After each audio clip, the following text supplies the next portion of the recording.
Et donc la première présentation sera réalisée par Isabelle Monville du SMIAG Maralpin, que je vais inviter à nous rejoindre, et par Manon Tranchant de la société AICI.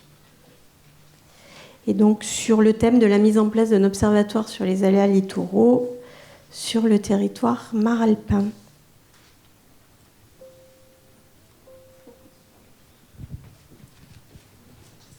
Mesdemoiselles, bonjour. Vous mettez chacune par là. Vous restez debout, comme vous voulez. C'est ça ? Comme vous voulez. Je vais diffuser le PDF parce qu'apparemment, bonjour. Bonjour.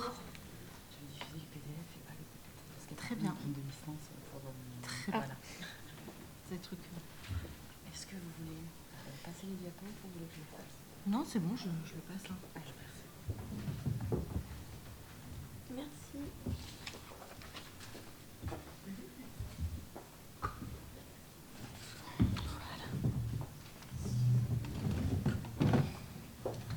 Je suis toute petite. Ah, ça ne peut pas bouger. Moi, je vais rester, parce que je suis petite, alors je vais rester comme ça. Donc bonjour à tous. Donc oui, moi je suis Isabelle Monville, je travaille au SMIAG et donc aujourd'hui on va vous faire une présentation à deux voix avec Manon Bessé sur donc, un projet qu'on a lancé effectivement récemment. Le premier point, donc, qu'est-ce qu'est le SMIAG ? Donc moi je travaille au sein du SMIAG, qui est donc un syndicat mixte d'aménagement et de gestion de l'eau. On travaille sur l'intégralité du département des Alpes-Maritimes. On est labellisé EPTB et donc on porte en fait la compétence GEMAPI pour le compte des EPCI. C'est donc des délégations, c'est par délégation de compétences ou transfert de compétences qui peuvent nous déléguer tout en partie effectivement la compétence. Donc on travaille sur l'intégralité du département et même un petit peu par rapport à certains versants, effectivement on s'étend un petit peu plus en amont. Aujourd'hui, je vais vous centrer sur une des 4 compétences de la GEMAPI, et donc défense contre les inondations et contre la mer. Et c'est à ce titre-là qu'on porte un petit peu un volet sur la partie érosion. Une des questions qu'on s'est posées, c'était de se dire aujourd'hui quelles données on a sur le territoire des Alpes-Maritimes en matière d'érosion. Et effectivement, on s'est vite aperçu que, contrairement à d'autres façades en fait, françaises, que ce soit en Méditerranée ou sur les autres façades, on manquait en fait, d'un observatoire qui a été d'ailleurs mis en évidence par le BRGM. Donc en PACA, effectivement, en 2016, il a été noté une absence de ce type d'organisme. C'est un petit peu d'ailleurs comme ça que la plateforme Mon Littoral est née. Et on a voulu effectivement essayer de combler et donc de pouvoir créer, nous, à notre niveau, au niveau du 06, un espèce de pool de connaissances pour essayer de un peu plus appréhender les phénomènes d'érosion qui pouvaient se passer sur le littoral. On reste un département, effectivement, sur lequel il y a des rechargements très réguliers par rapport aux côtés de la Côte d'Azur. Donc pour nous, c'était important maintenant de commencer un petit peu à creuser ça. On a des risques littoraux qui sont en très grande augmentation dans le 06, notamment l'aspect submersion marine, qui est chez nous accru par l'érosion. Donc on a des plages qui sont de plus en plus étroites et donc forcément des enjeux. Derrière, on a des voiries en fait, qui sont vraiment contre le trait de côte et donc des voiries qui sont de plus en plus concernées. Donc pour nous, c'était important, quand on s'intéressait à la submersion, d'accorder aussi une importance sur la partie érosion. Et après, derrière, voilà tout un cadre juridique maintenant qui commence à se durcir et des services de l'État, effectivement, qui commencent à avoir une approche, à entraîner les collectivités à avoir une meilleure approche sur la gestion de ce risque dans leur stratégie d'aménagement. Donc c'est un petit peu dans ce cadre-là qu'on a voulu s'inscrire et essayer de mettre en place des observatoires, un observatoire qui puisse acquérir de la donnée sur le long terme et pas uniquement avoir, comme c'était le cas jusqu'à présent, dans le cadre d'études d'aménagement, en fait, des zooms pendant 1 ou 2 ans et avec aucune cohérence et donc pas de vision sur du coup l'organisation de ce phénomène sur le littoral. On s'est donc inscrit dans le cadre d'un appel à projet de la région PACA, donc adaptation au changement climatique, et donc on a pu faire financer ce projet qui a, on va dire, 3 grands objectifs. Nous, on ne se situe pas sur la partie stratégie d'aménagement, qui aujourd'hui est forcément donc gérée par les EPCI. L'objectif est d'avoir plutôt un cadre général et donc une acquisition de données en fait homogène sur le long terme concernant l'évolution du trait de côte. On peut voir sur la carte, effectivement, donc là, les EPCI littorales, et on voit qu'au niveau des grandes unités hydrosédimentaires, ça ne suit pas forcément en fait, les limites administratives. Donc, notre projet, c'était de pouvoir acquérir donc, à des échelles, on va dire, cohérentes en matière hydrosédimentaire, donc d'acquérir ces données donc, sur ces échelles-là. Pardon. Et donc de pouvoir, une fois qu'on avait ces connaissances-là, après les mettre à disposition, effectivement, des gestionnaires, donc PCI ou communes, qui souhaitaient après derrière pouvoir réaliser leur stratégie d'aménagement. Tout ça, donc ça c'était vraiment le premier point, et donc c'est ça qu'on va vous présenter notamment en partie aujourd'hui. Il y a un deuxième volet, c'était l'amélioration de la surveillance et de l'alerte, et notamment nous pour la partie submersion, donc par rapport à de l'instrumentation, mais je ne le développerai pas aujourd'hui. Et également de pouvoir avoir des premiers éléments pour essayer de se projeter donc sur l'horizon 2050-2100. Pour ça, on s'est orienté sur 3 actions. Donc, d'abord, il se trouve que nous, en 2007, le département avait déjà initié en fait, une étude sur la connaissance du risque érosion et submersion marine. Et sur la partie érosion, c'était par l'évolution des surfaces de plage du département. Donc, nous, le premier volet de l'étude était donc la mise à jour de cette étude-là. Le deuxième point, c'était l'amélioration des connaissances donc à l'échelle des Alpes-Maritimes. Donc là, par 2 sous-actions, le suivi de bathymétrie spatiale, et donc c'est ça qu'on va approfondir aujourd'hui. Et après, la question de profil topo-bathymétrique, mais qu'on ne développera pas. Et le troisième volet, c'est effectivement l'instrumentation du littoral par rapport notamment au risque submersion. Donc, je vais vous présenter rapidement, avant de donner la parole à Manon, nous, un petit peu ce qui a été notre partie un peu préalable, étude préalable. On avait donc une première étude de 2007 qui nous permettait d'avoir une vision en fait, de 1950 à 2004 sur l'évolution des surfaces de plage. Ils l'ont scindé en 2 périodes, 1950-1983 et 1983-2004, parce que c'est dans les années 80 effectivement qu'il y a eu très très gros aménagements sur les Alpes-Maritimes. Et donc, du coup, forcément, entre 1950 et 83, on avait des gains de plage très importants qui étaient plutôt liés du fait à de l'anthropisation, finalement, qu'à des gains classiques liés à de la création naturelle qui pourrait avoir lieu. Donc, il y avait cette étude déjà qui était existante. Donc, nous, ça a juste consisté à pouvoir avoir le créneau 2004-2020 et du coup, de pouvoir faire un petit peu des comparatifs avec les deux précédentes périodes. Donc, on a fait ce travail à l'échelle de chaque cellule et de chaque unité. Donc c'est ça qu'on vous présente rapidement. Et donc c'est un atlas cartographique aussi qui a été élaboré, comme on peut le voir effectivement ici. Je vais vous présenter très rapidement le bilan. En gros, on voit qu'on a vraiment une érosion généralisée sur le département. Alors forcément, voilà, ça c'est l'accrétion en fait, c'est tous les gains qui ont été réalisés dans les Alpes-Maritimes. Hein, donc voilà, c'est à prendre avec les pincettes au niveau de ces résultats-là. Si on regarde uniquement la partie 2004-2020, on est allé un petit peu plus loin dans l'analyse et du coup on a essayé, donc ça reste notre propre échelle, on a établi en fait des seuils pour estimer ce qui était significatif, faible, modéré ou non significatif. Donc voilà, à partir du moment où il y avait une augmentation ou une régression inférieure à 10%, on estimait que ce n'était pas significatif, donc de la surface totale. À partir du moment où c'était entre 10 et 15, c'était faible, modéré, c'est 15 et 25, et significatif, c'était plus de 25. Donc si on regarde l'intégralité des plages du département, on voit qu'effectivement, il y a un quart des plages en fait, qui sont en érosion significative sur le département, et contre donc, 10% des plages qui sont aujourd'hui en accrétion. Pour autant, on a souhaité aller un petit peu plus loin et faire des enquêtes. On a fait des enquêtes commune par commune pour essayer de comprendre un petit peu leur mode de gestion de plage, parce qu'on savait très bien qu'on avait une vision qui était partielle, considérant qu'on prend uniquement la surface. Donc c'est du 2D. Donc du coup, on a voulu connaître un petit peu celle qui faisait du nivellement ou celle qui faisait du rechargement pour se rendre compte à quel point effectivement ça pouvait refléter une réalité. On a quasiment une plage sur 2 qui subit des rechargements et quasiment toutes les plages qui sont, où il y a une intervention humaine qui est réalisée, donc avec notamment du nivellement, et donc qui peut avoir une influence sur la surface de la plage. Donc aujourd'hui, malgré les résultats donc, de un quart des plages en érosion significative, on sait que ça ne représente en plus pas la réalité, parce que les plages des Alpes-Maritimes sont énormément rechargées.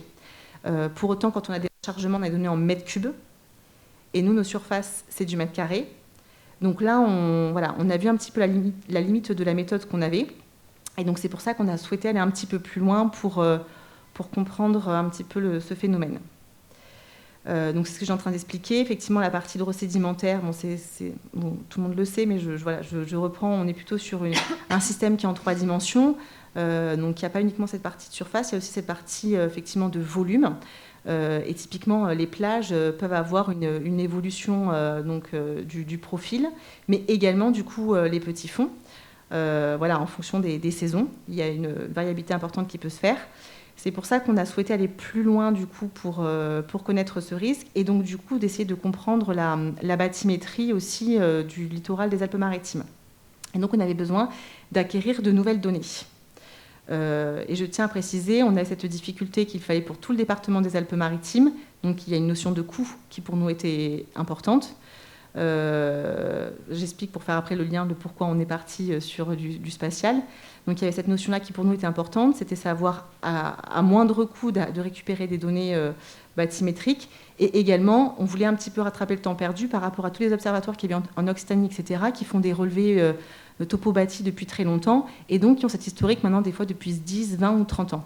Nous, on avait cette donnée, cette problématique où si on commençait maintenant à faire des profils topo-bâtis, on perdait un peu tout ce qui s'était passé avant. Donc on avait en fait cette double question d'entrée, c'est de se dire comment on peut acquérir de la donnée pas trop chère et à la fois avoir cette notion d'historique pour pouvoir comprendre aussi déjà ce qui s'est passé.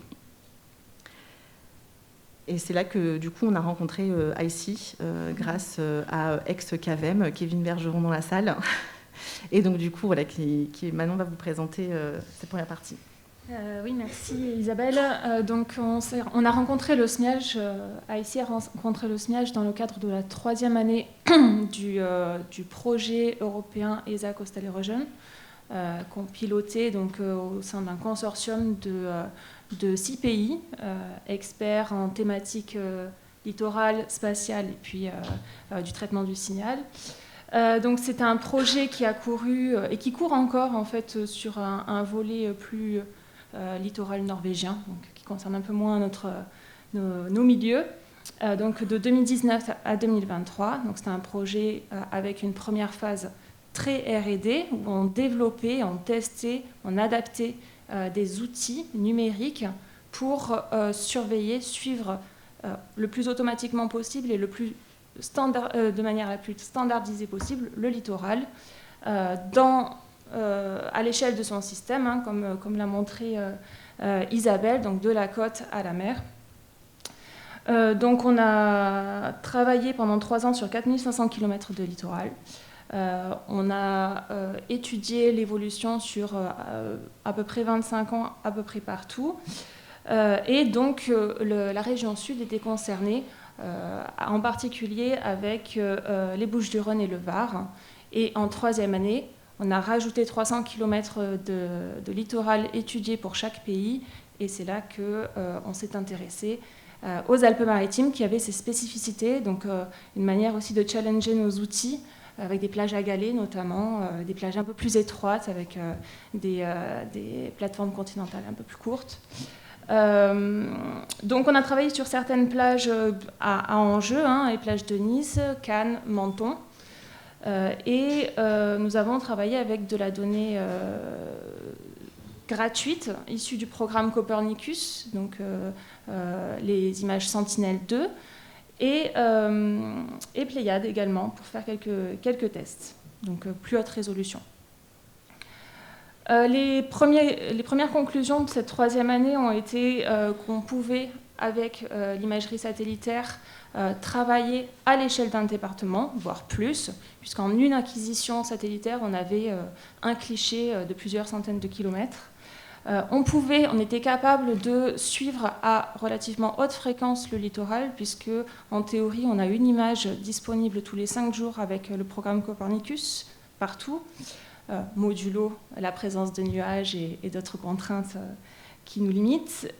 Effectivement, donc on peut remonter jusqu'aux années 80 avec une précision qui satisfaisait les opérationnels qui étaient impliqués dans le projet. À la fin de ce projet, nous avons travaillé exclusivement sur des plages sableuses, fait quelques tests sur les plages à galets où les résultats étaient très probants, à notre grande surprise au début, et jusqu'à peu près 15-20 mètres de profondeur. Alors pourquoi on s'intéressait notamment à la bathymétrie qui va être un peu notre sujet principal de cette présentation, c'est parce que cette partie immergée proche côtière est aussi un stockage de sédiments qui est crucial à comprendre et à analyser pour anticiper ou estimer l'évolution sur les plages, par la partie émergée de l'iceberg, puisque finalement c'est un stock qui est essentiel pour compenser ou en tout cas atténuer les effets des tempêtes pendant les saisons qui sont sujettes à ça. C'est aussi un système qui interagit au niveau morphologique. Si on creuse la partie sous-marine et qu'on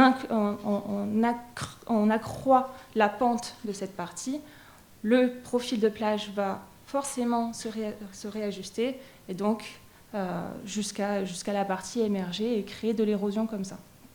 Donc c'est vraiment une interaction qu'on essayait de comprendre, et l'imagerie satellitaire peut, sur 15-20 mètres de profondeur, en fonction des conditions météo-marines, nous permettre de voir ce qui se passe sous l'eau. Je vais juste faire une petite parenthèse sur l'entreprise AICI qui est basée sur Bordeaux. Donc c'est une entreprise qui est principalement composée de géomorphologues, d'océanographes, de spécialistes de l'imagerie et puis également aussi de la biodiversité.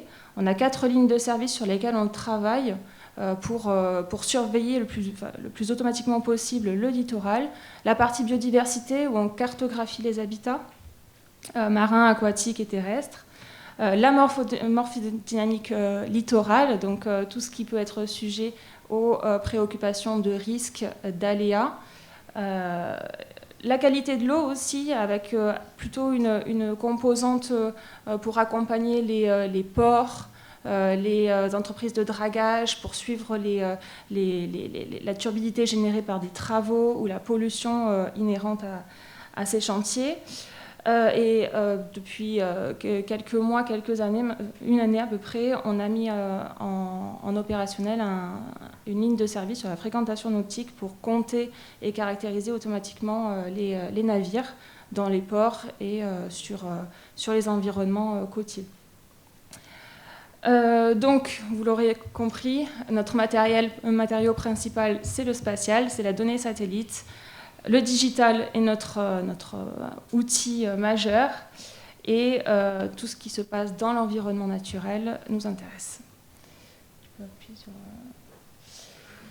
Donc, de ce projet ESA Coastal Erosion est né le projet CISAM, donc qui s'intéresse principalement, en tout cas exclusivement, en tout cas aux littoraux des Alpes-Maritimes. Où on est parti d'un bagage existant, dont j'ai déjà un peu parlé. Le suivi d'un département en une acquisition est possible. Elle est actualisable en moins de 3 semaines. Donc ça, c'est des tests pour voir entre la collecte de données, enfin, l'acquisition de l'image, la collecte, les traitements, les résultats, les validations et la livraison. C'est quand même quelque chose qui peut intéresser. Un historique possible sur plusieurs décennies. Des données qui sont à des coûts abordables. Alors certaines sont acquises, en tout cas disponibles gratuitement pour tout le monde, d'autres pour des collectivités ou en tout cas des institutions publiques. Et puis donc ce qui nous intéressait aussi, c'était de standardiser les méthodes pour comparer les sites de manière correcte, fiable, avec des approches et des indicateurs communs. Il restait des défis, c'est pour ça que CISAM est un projet R&D, puisque nous avions donc un travail sur des plages sableuses, des littoraux sableux à galets, et on le sait, je pense que la plupart d'entre vous savent que les littoraux du 06 sont très hétérogènes, avec des côtes rocheuses, la présence de posidonie, de cimodocées, d'autres types de fonds, sur lesquels nous n'avions pas travaillé et pas adapté les algorithmes. Donc on avait des trous dans la raquette, si je résume.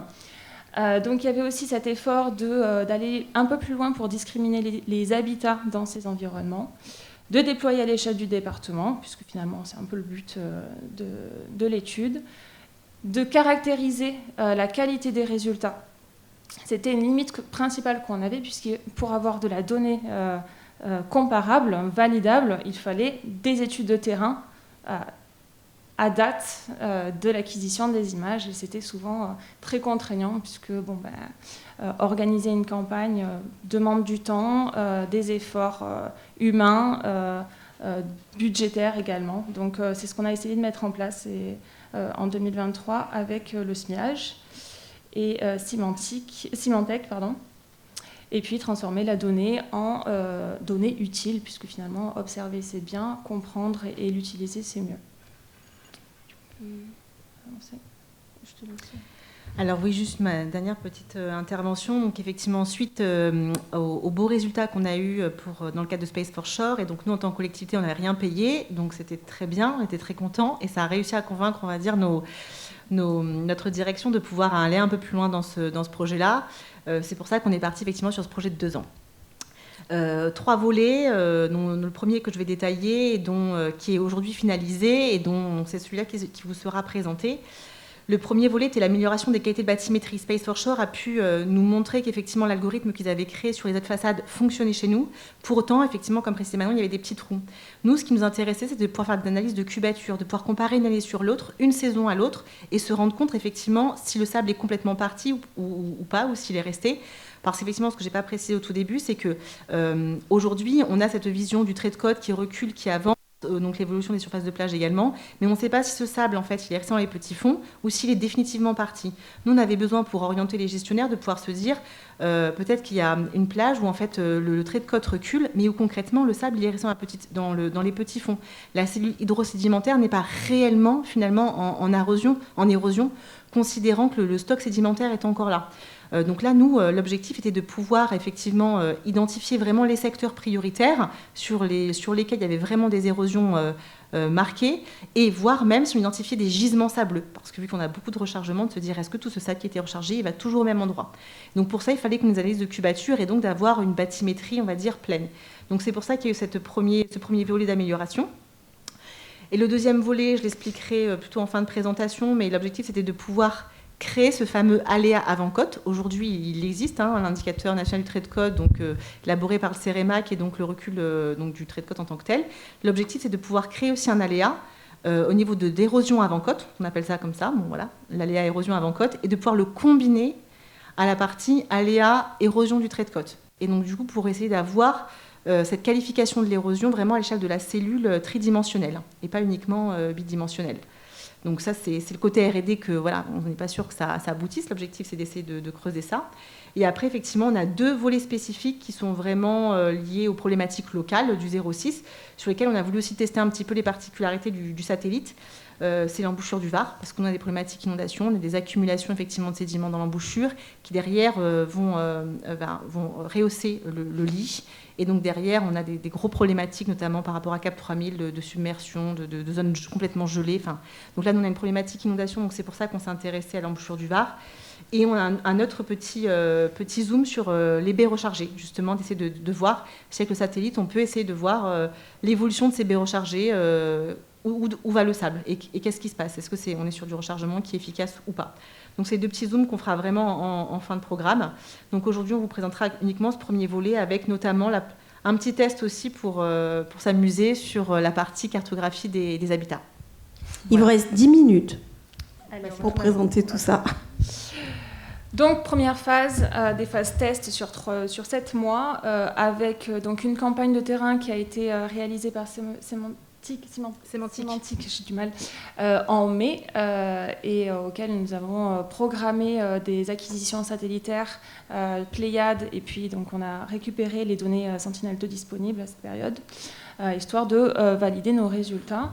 Et nous avons effectué donc les tests sur Villeneuve-Loubet pour aller au plus près des résultats finaux. Vas-y, avance. Donc je vous passe les réussites et échecs de 7 mois, et donc avec un résultat éprouvé en septembre et montré dans le cadre d'un comité technique, avec les résultats de cette bathymétrie satellitaire qui nous a permis en fait de lever certains verrous en prenant en compte l'hétérogénéité des fonds, notamment en adaptant la valeur d'albédo, qui est en fait la capacité du fond à se refléter, refléter la lumière, sur chaque pixel, en prenant en compte l'hétérogénéité spatiale de la turbidité. Donc c'est pas pour rien qu'on a pris ce site, puisqu'on est proche d'une embouchure, donc deux contraintes sympas pour le SAT, pour traverser l'eau avec un signal. Et puis, on a testé, on est allé jusqu'au bout de notre effort de combiner plusieurs dates, puisqu'on a pris l'atout du satellite avec une forte revisite pour prendre plusieurs dates prises sur une courte période pour prendre la meilleure information de chaque image ou de les combiner également pour justement lisser les artefacts, notamment un passage de bateau ou d'autres choses qui ne nous intéressaient pas vraiment. Il restait quand même des trous dans la raquette, comme je dis, notamment lorsqu'on a des très petits fonds avec un déferlement très fréquent des vagues qui brouillent le signal. Donc là, on est allé chercher la limite de la ligne d'eau, d'excursion de l'eau sur la plage, donc avec de la très haute résolution, avec Pléiade notamment, pour interpoler sur les premiers mètres, qui reste une limite sur à peu près toutes les techniques, même instrumentées, pour suivre cette partie du littoral. Et on a également fait des interpolations, en tout cas des match-up avec la fameuse donnée LIDAR qu'on avait à disposition pour voir si on était cohérent, notamment sur les zones rocheuses qui sont censées ne pas bouger, et donc être déjà un premier test de validation. Et donc, on a également joué sur la transparence de nos résultats pour identifier quelle méthode, quelle approche on avait pris pour chaque pixel, donc en purement satellitaire, interpolation, reprise pure et simple de la donnée litho 3D, notamment lorsque notre SAT n'arrivait pas à détecter un fond rocheux. Donc c'est la carte de gauche qui permet en fait de catégoriser vraiment, de sectoriser le littoral en fonction de la nature de la méthode, qui était quand même une demande de à peu près tous les opérationnels qui avaient évalué les résultats du projet Space for Shore et également du SMIAGE. Et à droite, vous avez la comparaison avec la donnée de validation qui a été faite, donc la campagne de terrain en une date en mai, pour vraiment évaluer les résultats de l'étude. Donc vous voyez des résultats qui sont quand même très proches en termes de précision verticale. Donc avec une erreur moyenne d'à peu près 50 cm globalement, effectivement, donc on perd de la qualité, de la précision vers le large. Et donc là, c'est à peu près, en tout cas en avant-première, les résultats à l'échelle du département. On l'a déployé donc il y a une paire de semaines pour donc avoir une vue exhaustive sur tout le littoral du 06. On a choisi l'année 2022 et c'est pas pour rien.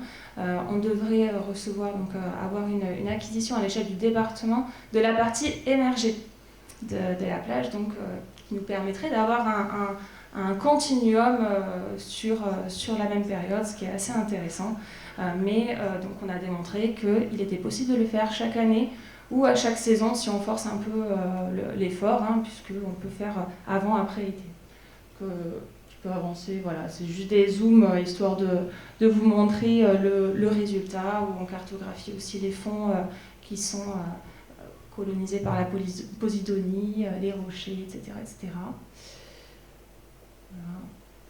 Menton profite d'une largeur de proche côtière assez importante, typiquement puisque les fonds sont moins pentus. Donc voilà, et après, hop. Et donc juste pour aller vite, ça ce sont nos tests où on s'est amusé, comme a dit Isabelle, à tester la discrimination des types de fonds, donc avec les fonds rocheux, etc., mais également la présence au Posidonie ou la présence d'herbiers sismodocés, qui est très challenging et qui reste quand même quelque chose de pas suffisamment performant pour l'heure, puisque c'est une espèce qui est extrêmement dynamique.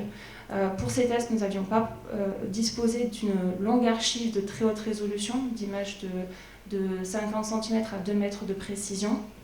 Donc on n'a pas pu jouer sur la variabilité de la densité de cet herbier au cours d'une année. Parce que voilà, c'est une espèce extrêmement saisonnière, extrêmement dynamique.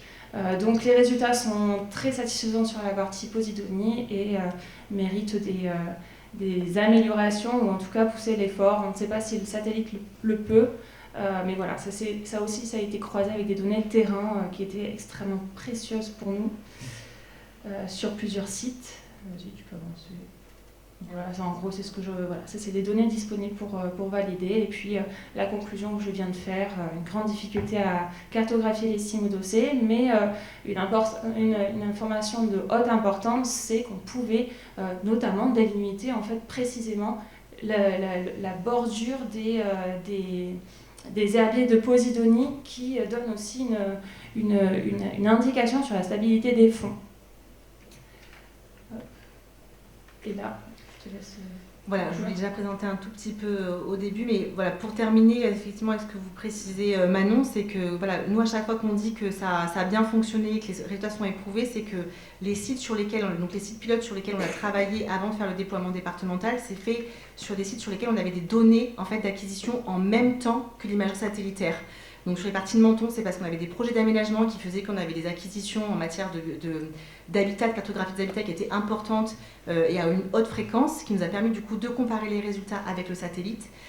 Et pour la partie de Villeneuve-Loubet, effectivement, on a commandé un passage du satellite, donc c'est ce que vous expliquez maintenant en 2023, en même temps que le département, dont je remercie le département ici présent, a effectivement également commandé une bathymétrie et une cartographie des fonds. Voilà, donc à chaque fois, en fait, c'est comme ça qu'on éprouvait, c'est qu'on avait au même moment à la fois la partie satellite et la partie, on va dire, plus précise qui se réalisait. Donc pour finaliser notre étude, c'est ce que je vous ai présenté au début. Donc maintenant qu'on a validé cette première partie, on voudrait maintenant aller pouvoir déployer la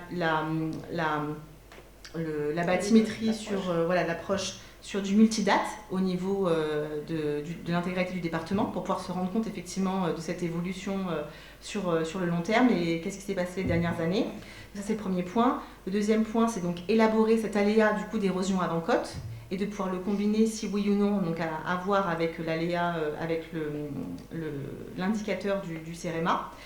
Et après par la suite effectivement un petit peu plus creuser sur les suivis spécifiques qu'on vous a présentés.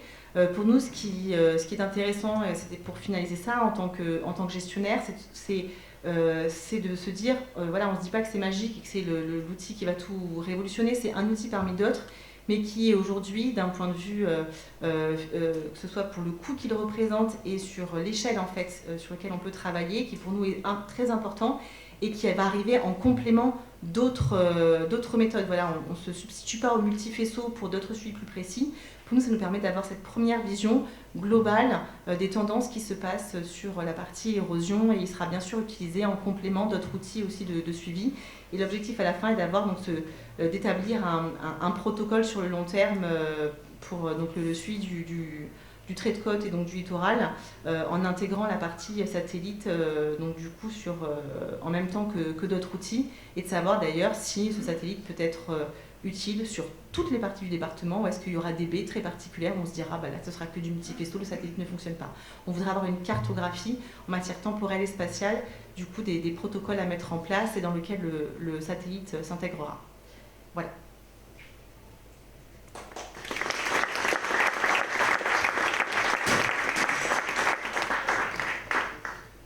Donc Samuel Robert, géographe au CNRS. Merci pour la présentation, merci aussi pour l'initiative dans les Alpes-Maritimes parce que c'est très important de disposer de données comme celles qui ont été présentées. Donc vraiment là, on touche vraiment au plus près de la problématique de l'adaptation des littoraux au changement climatique et à la nécessité de s'adapter et donc d'avoir des données. Là, vous nous présentez quelque chose de très convaincant.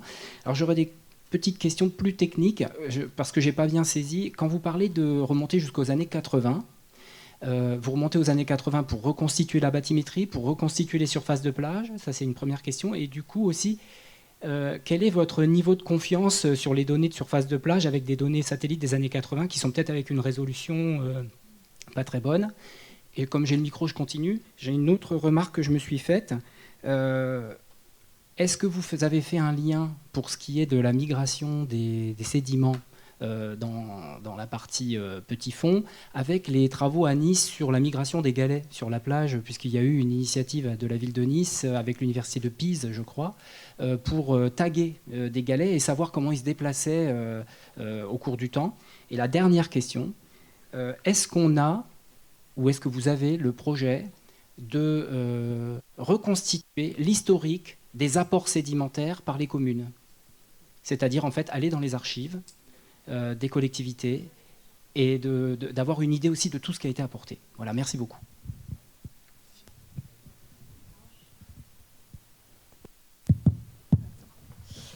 Merci beaucoup. Alors, je vais faire dans l'ordre. Peut-être qu'il faudra me rappeler les questions, les dernières.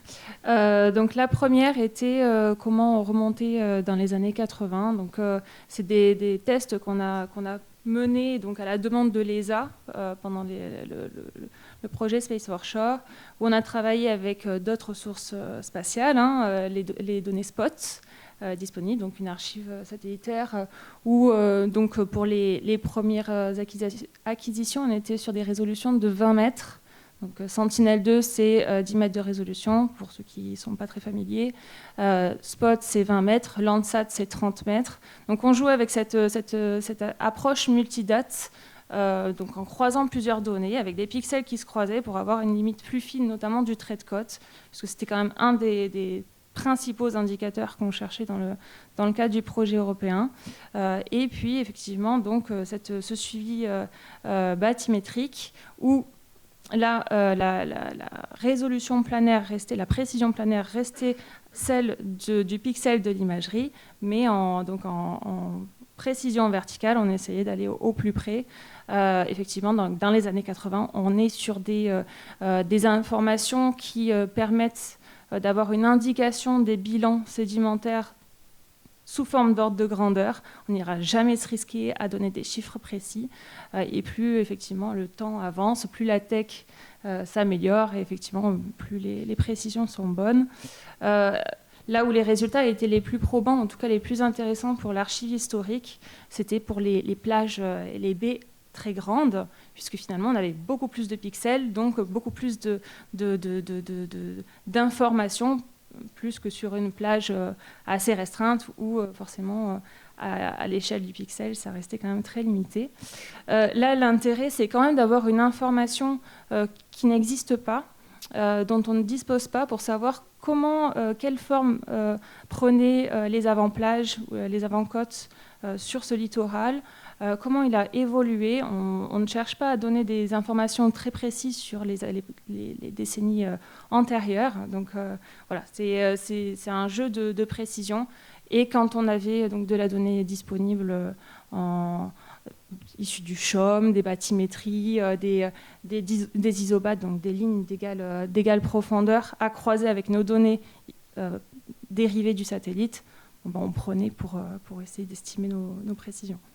Mais effectivement, plus on remonte dans le temps, moins on a de la donnée de référence et moins on peut prouver la qualité de nos résultats.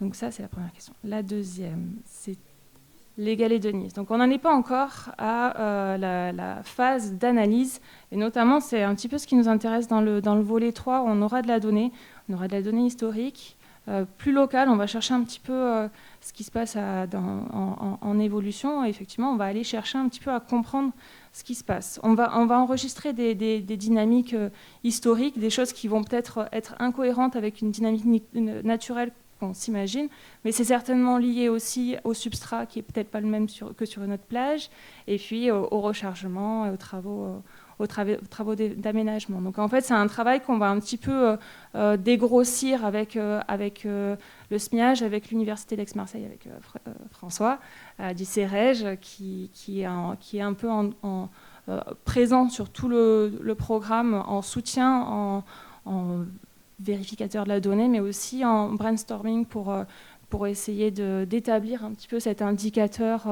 d'aléa dont Isabelle a parlé. Donc là, pour l'instant, on est vraiment sur une phase de production, de validation, et ensuite l'analyse, on pourra explorer plein de choses, on pourra prendre plein de stagiaires pour interpréter.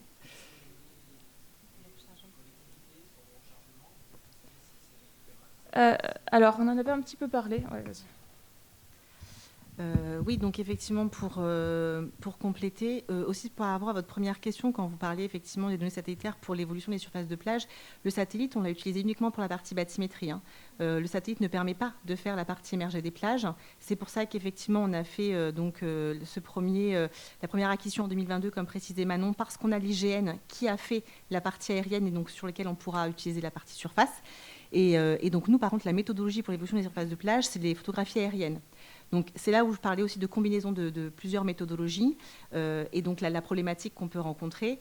Donc effectivement, dans la première partie d'études sur la partie évolution des surfaces de plage, il y a effectivement le biais effectivement de précision qui avait été estimé. Je ne pourrais pas vous dire lequel, mais en tout cas, ça avait été mentionné et réalisé par le bureau d'études. Mais c'est un petit peu la problématique et c'est pour ça que du coup, on fait également en complément des profils topobathymétriques. Il y aura des profils de référence qui seront faits pour chaque plage, mais notamment avec des zooms sur les parties à enjeu. Donc, d'où l'intérêt pour nous de pouvoir avoir les résultats pour placer ces profils bathymétriques, pour avoir à l'instant T, en fait, la partie émergée et immergée, selon la même méthodologie. Voilà, parce que, et ça aussi, profils topobathymétriques sont des coûts qui sont assez intéressants. Enfin, voilà. Donc voilà, c'était juste pour dire que voilà, il y a ce petit complément. Pour la partie rechargement, donc le premier volet d'études départementales en 2007 a commencé à s'intéresser à ça, et ça a été une des limites de l'étude en disant il faut vraiment creuser cette partie rechargement. On a essayé de le faire, et donc là on a fait beaucoup plus d'interviews, on a rencontré toutes les communes, etc. Et en fait c'est très compliqué parce qu'il y a beaucoup de communes, il faut être honnête, qui ne déclarent pas. Voilà. Donc du coup, il y a déjà tous les rechargements qui sont réalisés sans déclaration. Il y a aussi du transfert qui est fait interplage, donc donc ça, il n'y a pas forcément d'obligation aussi en fait de déclaration. C'est considéré comme du nivellement, enfin, sauf erreur de ma part, peut-être que l'État me dira que non, mais donc des fois, il y a des transferts en fait qui sont faits sur des zones d'accrétion sur la partie est de la plage, nord, sud, est, ouest plutôt, et voilà sur un transfert en partie est. Donc il y a cette partie nivellement, et donc toute cette partie-là vont modifier nous les surfaces de plage. Et même si on faisait le rechargement en tant que tel, ça ne serait pas suffisant pour comprendre l'évolution du surface de plage et l'évolution du trait de côte. Voilà. Donc ça, c'est le premier point. Donc on a essayé d'identifier commune par commune les transferts et d'essayer de se rapprocher des quantités, mais on se rend bien compte qu'en fait, on n'a pas aujourd'hui suffisamment d'éléments pour se dire qu'on sera sur des données qui seront exhaustives. On a juste des tendances, en fait. Les plages qui sont rechargées annuellement, et là, on peut avoir des quantités. Celles qui ont été rechargées 2 fois les 10 dernières années, et là, on peut avoir des quantités. Mais on sait très bien qu'il y a des communes qui ont plus ou moins joué le jeu, et qu'en tout cas, on ne pourra pas rapprocher, quand on aura les différences de cubature, on ne pourra pas rapprocher avec l'apport, ce sera les valeurs minimum qui ont été rechargées. Ce ne sera certainement pas, je pense, voilà. Donc ça c'est le cas, c'est une limite de l'étude. Se pose la question de réussir à mettre en place ça sur le département. Une collecte, de se dire à chaque fois qu'il y a un rechargement, on récupère les données. Sincèrement, on n'est pas encore là.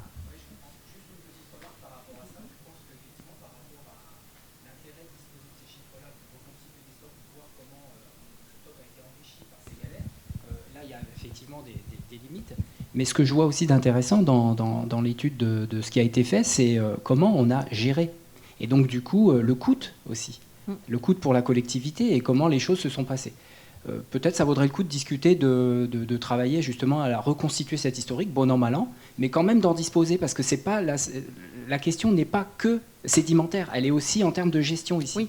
Oui. Merci. Merci.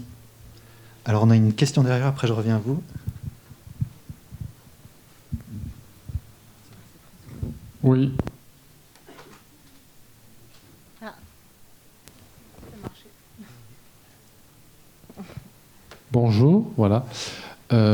Donc, je suis François Sabatier, je suis enseignant-chercheur à Aix-Marseille Université, au laboratoire Le Cérège. Donc, je suis impliqué dans l'étude. Donc, je veux juste dire... moi, ça fait plusieurs années maintenant qu'on demande à ce qu'il y ait un suivi morphologique, bathymétrique, et pour la première fois, de manière conséquente, une collectivité s'y engage, donc c'est le SMIAG, donc je voulais les remercier et les féliciter pour ça, pour ce côté observatoire, parce qu'on dispose aujourd'hui, grâce à de gros efforts de R&D, grâce à la collaboration avec AICI, d'une capacité de mesure importante. Et il me semble que c'est tout à fait dans l'esprit de mon littoral, puisqu'on avait envisagé de faire ça au niveau de la région. On avait beaucoup travaillé sur ce projet, puis au final, ça ne s'était pas concrétisé. Donc bravo au SMIAGE. Voilà, c'est un bel effort. Et surtout que vous êtes, c'est assez récent aussi, enfin assez nouveau finalement, vous êtes engagé à communiquer les résultats, à porter à connaissance tout ce que vous faites. Ma question, on en a déjà parlé, mais à chaque fois j'oublie. Parce que la technique développée ici, évidemment, on peut faire plus précis, mais elle présente l'avantage d'avoir une image instantanée sur pratiquement la région, puisque les images satellites, c'est très vaste. C'est le coût. Si on compare le coût de cette méthode avec le LIDAR, par exemple, je ne me souviens plus des ordres de grandeur. Voilà. Peut-être que la région peut s'exprimer. Il me semble qu'en fait, au tout début, avant de lancer ce projet-là, on se pose la question de finalement faire le LIDAR. Si je ne me rappelle pas, mais peut-être que je me trompe et qu'on me corrigera dans la salle. Nous, on voulait le faire qu'au niveau départemental. C'était compliqué parce qu'il faut déplacer la tête LIDAR pour l'intégralité d'une région. Et il me semble que j'ai en tête environ 3 millions d'euros pour le LIDAR au niveau régional. Donc, sauf si on me contredit, s'il y a des gens qui sont plus renseignés. Mais en gros, voilà. Et alors qu'une bathymétrie, même si je n'ai pas la partie émergée, mais pour IC, c'est ça. À l'échelle de la région. On est plus sur de l'ordre de ordre de grandeur. 20 30 000 euros. Voilà. De dizaines de milliers d'euros, quoi. L'imagerie satellitaire, elle a un coût public, on va dire. Mais celle qu'on utilise, en tout cas celle dont on dispose, elle est accessible une fois qu'elle est acquise. Donc elle ne coûte absolument rien, ni à nous, ni à vous, en tout cas pour ce qui est déjà acquis. Là, l'effort qui est actuellement mis, donc effectivement, là, il y a marqué 120 000 euros sur 2 ans, c'est pour justement développer au plus précis possible les outils qui seront finalement après opérationnels en temps machine et pas en temps humain. Donc finalement, les coûts sont extrêmement réduits à la fin, et ce qui permet en fait de différencier un prix LIDAR d'un prix SAT. On ne sera pas à la même précision spatiale, en tout cas planaire, hein, on n'est pas sur la même échelle de pixels. On l'a montré, on l'a démontré qu'avec les efforts, on arrive avec des précisions verticales de l'ordre de 50 cm.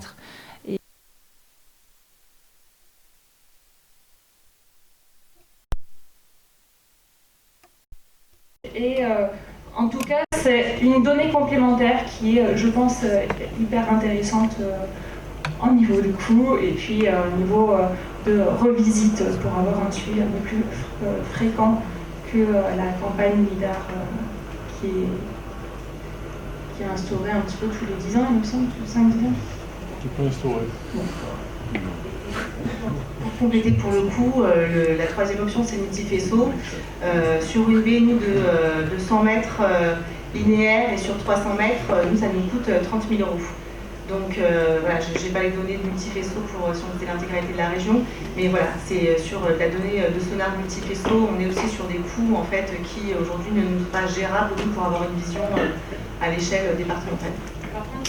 Par contre, cette donnée, elle est extrêmement importante, elle est essentielle pour nous valider, pour vérifier chaque année si on n'est pas en train de dévier nos résultats localement, histoire avant de déployer à l'échelle plus vaste. Merci. On prend une dernière question avant de passer à la suite. Bonjour, merci. Moi, j'étais très intéressée par votre présentation. Je m'appelle Odile Jacquemin, je suis architecte, urbaniste, historienne du paysage. Et il se trouve qu'on se passionne pour ces questions d'observation du littoral. Et notamment, nous avons au sein de l'association Maltae, dont l'objet est la culture du territoire partagé, donc le partage des données aussi. Nous avons pu être la petite main, enfin l'exécutif, pour monter le premier observatoire photographique du paysage littoral vu depuis la mer, initié par l'Adréal, et c'était il y a 10 ans.